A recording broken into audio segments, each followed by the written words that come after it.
Hello everyone. Today we have Dr. Deepak who has cleared his FMG examination in his very first attempt in July 2025 FMG. Congratulations doc. We are so very proud of you. Thank you ma'am. कैसा लग रहा है आज? अच्छा लग रहा है ma'am. तो आप अपने बारे में मुझे बताएंगे, आप कहाँ से हैं, किधर से एमबीबीएस किया आपने और ये पूरी journey? Yes ma'am. Ma'am myself doctor Deepak Jaiman and ma'am I cleared my FMG July 2025 in my first attempt with obtains 174 marks. I completed my graduation from Asian Medical Institute, ma'am, hmm. and I belong to ma'am Bharatpur, ma'am, that is district in Rajasthan, ma'am. Yes, तो ma'am. वहां से ये MBBS करने का मतलब किसका plan था? आप शुरू से डॉक्टर बनना चाहते थे? यस मैम, मैंने इससे पहले यूजी की प्रिपरेशन की थी। उसके बाद में उस टाइम पे भी सही स्कोर था, 488 था उस टाइम, कट ऑफ 533 के अप्रोक्स थी। फिर हम्म। उसके बाद में फिर एमबीबीएस अब्रॉड को चूज करा क्योंकि ड्रॉप नहीं लेना था उस वजह से। अच्छा। नहीं, चलो अच्छी बात थी। फिर उसके बाद लाइक आपने एफएमजी के लिए प्रिपरेशन कब शुरू किया? यस मैम, एफएमजी के लिए प्रिपरेशन मैंने फर्स्ट सेकंड ईयर तो ऐसे ही निकल गई, लेकिन उसके बाद में फिर थर्ड ईयर से स्टार्ट किया था। Third year fourth third year में भी कुछ कुछ सब्जेक्ट की। फिर उसके बाद में अराइज आ गई। अराइज अराइज के बाद तो शेड्यूल बन गया पूरा। कम हर ईयर में तीन चार सब्जेक्ट होती गई। हम्म। उसके बाद में लास्ट में एट द एंड, जब हम मेरा 6 ईयर प्रोग्राम था, 6 ईयर तक हमारी 13-14 सब्जेक्ट हो गई थी। हम्म।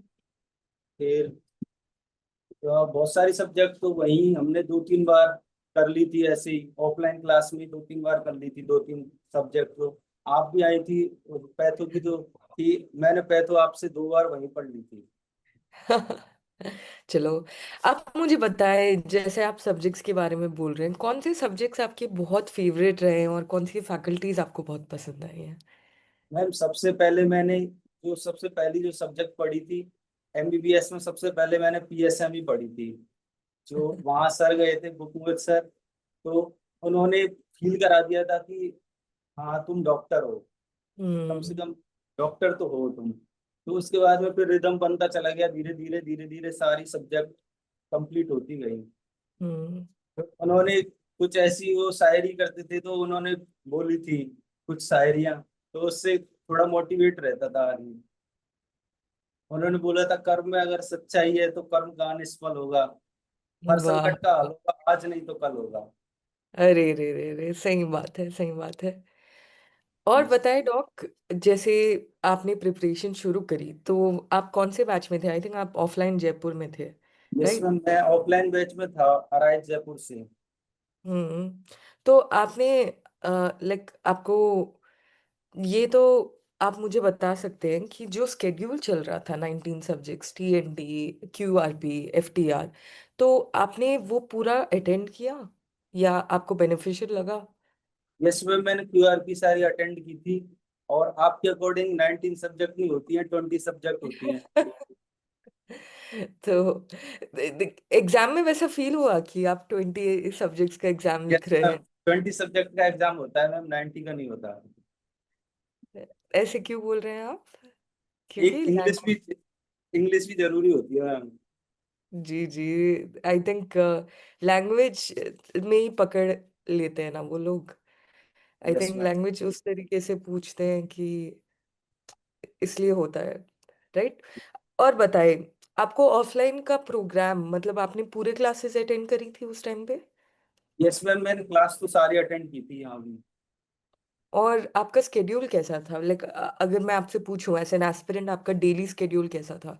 तो आप मुझे डिस्क्राइब कर सकते हो? मैम डेली शेड्यूल तो इन 3-4 महीने तो बहुत हेक्टिक था मैम, क्योंकि स्टार्टिंग में वहां से आने के बाद में साढ़े अप्रोक्स 8:30 पे क्लास स्टार्ट हो जाती है। 8:30 के हम्म। बाद में 6 o'clock तक क्लास चलती थी, कभी 7 तक चलती थी। उसके हम्म। बाद में जो भी पढ़ाया सारा, तो उसको कम से कम रिवाइज करने के लिए 3-4 आवर तो चाहिए ही। हम्म। फिर उनको करने के बाद में डेली की डेली क्वेश्चन प्रैक्टिस भी चाहिए, कम से कम 50-100 क्वेश्चन हम्म। तो करते ही थे। तो एक दो 12 एक तो बचता ही था। फिर उसके बाद में फिर अर्ली इन द मॉर्निंग फिर दोबारा से क्लासेस ज्वाइन करना। हम्म। पर चलो, ये था कि पर डे पर डे कितने क्वेश्चन सॉल्व करते थे आप? पर डे में जब क्लास चलती थी तब तो 50-100 क्वेश्चन करते थे। लेकिन तब जब क्लास 50? 50 क्वेश्चन मान लो, लेकिन हम्म। जब क्लास खत्म हो गई तब उसके बाद में मैं डेली 100 क्वेश्चन करता था। 100? और क्या आपको बेनिफिट लगा इतने क्वेश्चन सॉल्व करने से? मैम उसके बाद में जो पहले तो मैं ऐसे ही करता था जैसे कस्टम मॉड्यूल बना लिए, लेकिन हम्म। लास्ट में जब एग्जाम के 15-20 दिन पहले मैंने उस तरीके से क्वेश्चन किए जैसे FMG 2024 है, तो वो पूरे जो 300 क्वेश्चन है ना, तो वो मैं एक साथ ही उसको जैसे अपन GT देते हैं ऐसे ही देता था उसको। तो उसमें अच्छा। क्या है कि जो हमने कस्टम मॉड्यूल में पहले ही कर रखे थे, तो वो पूरा जो GT था तो उसमें मार्क्स भी एकदम इंक्रीज हो गए ना, क्योंकि हमने वो क्वेश्चन पहले से ही कर रखे थे, कुछ क्वेश्चन कुछ अपने आइडिया से दिमाग से करते थे। तो लास्ट में फिर वो कॉन्फिडेंस आ जाता है कि हाँ यार हमको PYQ में मेरे 60-70% आता ही था। मतलब मैं 180-90 हम्म। नंबर तक मेरे हर एक PYQ के जो FMG वाले जो प्रीवियस ईयर वाले जो मैंने पेपर दिए सब में आते थे इतने sixty hmm. Seventy percent marks. तो आपने कितने जीटी दिए एग्जाम के लिए, और क्या जीटी बेनिफिशियल थे आपके लिए? यस मैम, मैंने RIS के तो सारे GT दिए थे, उसके अलावा अदर जो प्लेटफॉर्म है उनमें से मैंने 2 GT दिए थे। और RIS में मेरे 180-190 के अप्रोक्स आते थे मार्क्स। हम्म। और रियल एग्जाम में भी अराउंड दैट ओनली? अराउंड। हाँ। So tell me, if you could go back and meet Deepak, जो यस। एग्जाम लिखने वाला था, तो यस मैम। आप उनको क्या चीजें बोलते हैं अवॉइड करने, जो अगर आप वो अवॉइड करते आपका स्कोर डेफिनेटली इंक्रीज होता? मैम अवॉइड तो बस एक चीज करनी है कि हमको है ना खुद का सेल्फ पाथ नहीं बनाना है कुछ भी। सुधा हम्म। मैम ने बोला था कि ये एक प्रोसेस है जिससे हर एक डॉक्टर को गुजरना पड़ता है। इस हम्म। अपना खुद का कोई भी पाथ नहीं बनाना है हमको। सबसे पहले अपन को सब्जेक्ट पढ़नी है, उसके बाद में PYQ करने हैं, फिर उसके बाद में GT देनी है। और खुद का आप खुद से मन से नहीं बनाना कि यार मैं तो पहले थ्योरी थ्योरी पढ़ूंगा या फिर मैं हम्म। GT दूंगा, ऐसा कुछ भी नहीं करना है हमको। उस प्रोसेस से गुजरना है जिससे हर डॉक्टर गुजरता है, तुम भी डॉक्टर बन जाओगे, मैं तो ये कहना चाहता अरे वाह, बहुत अच्छी। और जो आपके जूनियर्स ये एग्जाम लिखने वाले हैं जैन 2026 एफएमजी, तो उनके लिए आप क्या एडवाइसेस देना चाहोगे एज डॉक्टर दीपक? हूँ। मैम उनके लिए मैं एडवाइस देना चाहूंगा कि जो सब्जेक्ट हैं अपनी स्ट्रॉन्ग सब्जेक्ट हैं, वो पता लग जाता है ऐसे कि जब जिनको पढ़ने में खुद को अच्छा लगता है कि हाँ यार ये चीजें तो अच्छी लग रही है मुझे पढ़ने में, तो उनको पहले स्टार्टिंग स्टार्टिंग में चलो तुमने कर ली, लेकिन उसके बाद में है ना जो अपने वीक सब्जेक्ट है उनके क्वेश्चन करके देखो कि अब तुमको किस किस सब्जेक्ट में क्वेश्चन नहीं हो रहे हैं, फिर उन जो क्वेश्चन जहाँ गलत हो रहा है उस क्वेश्चन के उस टॉपिक को पढ़ो फिर बस। हम्म। तो आप कैसे थे प्रिपरेशन के टाइम पे? क्या आप सुबह सुबह पढ़ते थे, लाइक मॉर्निंग पर्सन थे या नाइट आउल?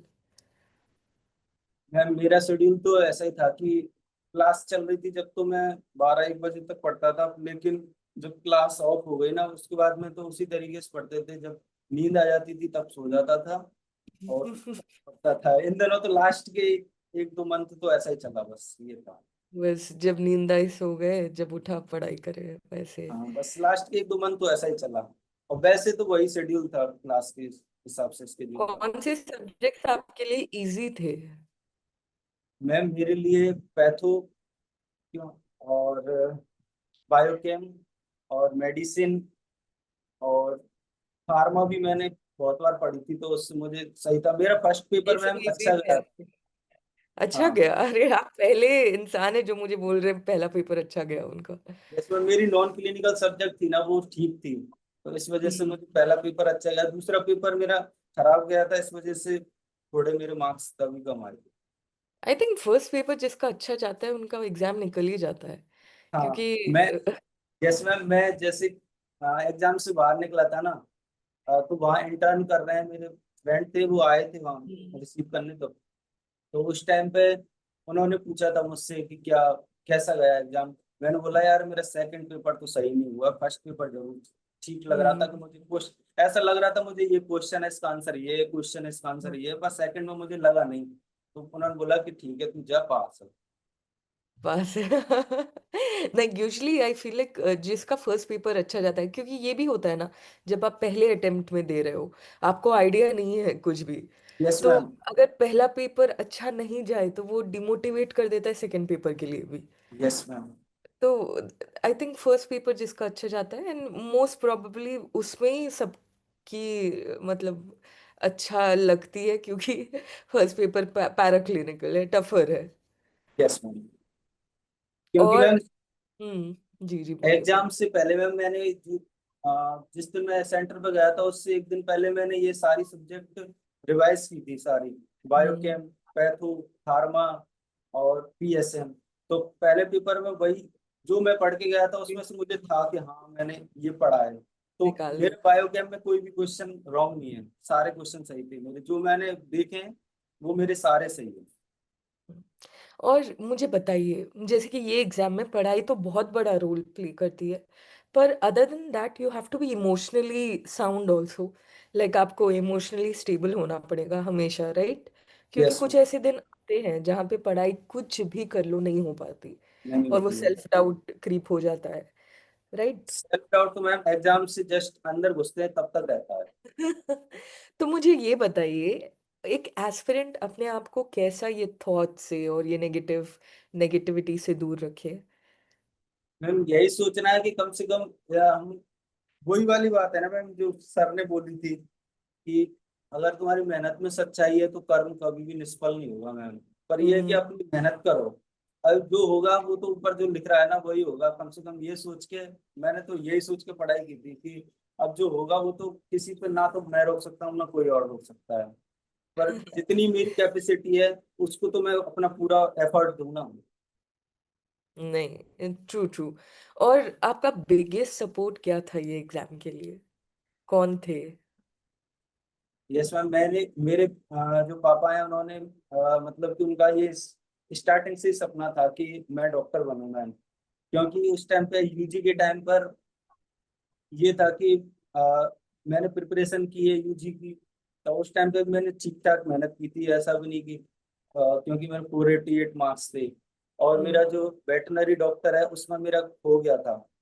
और हम्म।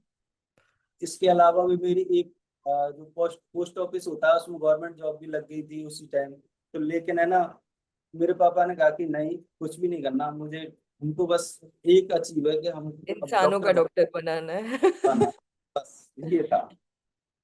तो चलो। उसके बाद में फिर मुझे भी ये था कि डॉक्टर तो बनना है। हम्म। नहीं, कॉन्ग्रेचुलेशंस डॉक, बहुत अच्छा लगा आपसे ये इंटरव्यू लेते हुए और अंडरस्टैंड करते हुए कि आपकी जर्नी कैसी रही है। Yes ma'am. Any final words before we end this interview? आपने एस्पिरेंट्स के लिए एफएमजी के बारे में कुछ भी फाइनल वर्ड्स? मैम एफएमजी के बारे में, एफएमजी में तो मैम सपोर्ट बहुत जरूरी है मैम। कम से कम कोई एक दो बंदे अपने ऐसे होने चाहिए जो कम से कम ये बोल सके कि हाँ भाई तू इसको कर सकता है, हम्म। ये तेरे लेवल की चीज है। क्योंकि बहुत लोग होते हैं जिनको अपन देख के ऐसा लगता है कि यार एफएमजी तो बहुत बड़ी चीज है, क्या कोई 10 अटेम्प्ट ले रहा है, कोई 5 अटेम्प्ट ले रहा है, कोई हम्म। 6 अटेम्प्ट ले रहा है। तो उनको देखते देखते हैं तब ऐसा लगता है कि यार पता नहीं कैसा एग्जाम होगा, कैसा नहीं होगा, क्या होगा। तो उसके हम्म। लिए जैसे अपन देखते हैं जो कोई सपोर्ट अगर हो तो फिर उससे ऐसा फील होता है कि हम कर सकते हैं हम्म। इसको। नहीं, सेम बात। कॉन्ग्रेचुलेशंस वंस अगेन डॉक्टर दीपक, बहुत अच्छा लगा आपका व्यू जानकर। कॉन्ग्रेचुलेशंस। Thank you.